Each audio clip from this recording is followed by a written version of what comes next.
আসসালামু আলাইকুম। কিতা অবস্থা সকলের? আপনারা আছেন নি বালা? আমিও আলহামদুলিল্লাহ বালা আছি। তেও আজকে দেখি লৌকা মাটির চুলার মাঝে আইছি আবার একটা জিনিস রানতাম। জিনিস বলতে আমি ঢেঁড়স ভাজি করবো আজকে মাটির হান্ডির মাঝে, মাটির ডেকচির মাঝে।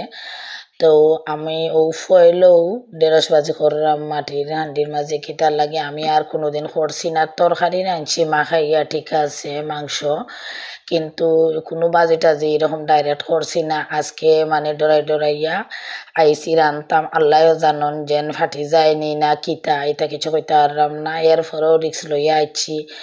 আর দেখলাম একটু মানে বৃষ্টি বৃষ্টি ভাব, ও কারণে আইলাম। আওয়া মাত্র দেখিয়া মাবুদ আমার মাথা উঠে পারে আগুন হয়ে যার, আর মোবাইলেও তো আগুন হয়ে গেছে। এটা খুব কষ্ট করে ভিডিও করা লাগছে, এমন রোদ আপনারা তো দেখলো। আর ওই দেখো আমার বাজিটা আমি কিন্তু আল্লাহর নাম কইয়া বুয়াই দিছি, কিচ্ছু হইছে না এবং ওইরও না বুঝলাম। তারপরেও শেষ পর্যন্ত আমি অপেক্ষাতে আসলাম যেন ফাটিনি যায়, আর ফাটলে আমার মানে মাটির হাঁড়িটাও যাইব, আমার বাজিও যাইব, আমার ভিডিও করাটাও জ্বলে যাইব, মানে সবটা মিলাই একটা আতঙ্কর মাঝে আমি আসলাম। তো আলহামদুলিল্লাহ দেখা গেল একবারে লাস্ট পর্যন্ত কিচ্ছু হইছে না, সবটা ঠিক আছে। আর আমি লাড়ছি কতক্ষণ পর যেন কোনো সমস্যা নি হয়, দেখছি টেস্ট হয়েছে, ফাটলো উঠলো নি, তারপরে দেখি না কিচ্ছু হয়েছে না। তো ওই দেখো আমার এখানে খান্দাতে পুঁইশাকর গাছ আছে, অনেক মজা লাগে আসলে আমার পুঁইশাক। কয়েকদিন পর আমি পুঁইশাক ফাড়িয়া নিয়ে শাক করি।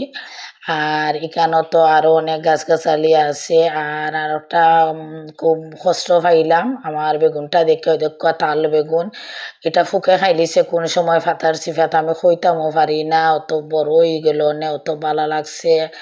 আর একটা এখন পর্যন্ত আলহামদুলিল্লাহ কিচ্ছু হইছে না। এরপরে আরো দরের তো জানি না, বাকি দুঃখী আল্লাহও জানেন। তো দেখো আমার সব গাছগাছালি সাইটে আছে, কেন নাগামরিচের গাছ আছে, বিভিন্ন তো আছে। তো আমার বাজিটা ওই দোকা আর ফতে কালারটা দেখলানি কি যা সুন্দর মাশাআল্লাহ হইছে। আর সুন্দরও লাগে, রানবার সময় ভাল লাগে। যদিও আমার রই দেখবারে জ্বালাইলার, এরপরেও আমার কাছে ভালো লাগে। একটু পর আমি মোবাইলটারে ঠান্ডা করিয়া আবার ভিডিও করি, এইরকম আর কি করছি। আর গামিয়া তো আমি একবারে শির হয়ে গেছি। তো জানাইবা আমার ভিডিওটা আজকে কিলা লাগলো আপনার কাছে, আর আমার ঢেঁড়স ভাজিটা কিলা লাগলো মাটির হান্ডির মাঝে আর মাটির চুলার মাঝে খুব কষ্ট করে রাঁধছি। ভালো লাগলে কষ্ট করি একটা লাইক দিলাইবা আর কমেন্ট করিয়া জানাইবা। ওই দেখো তো ভালো থাকা। আসসালামু আলাইকুম।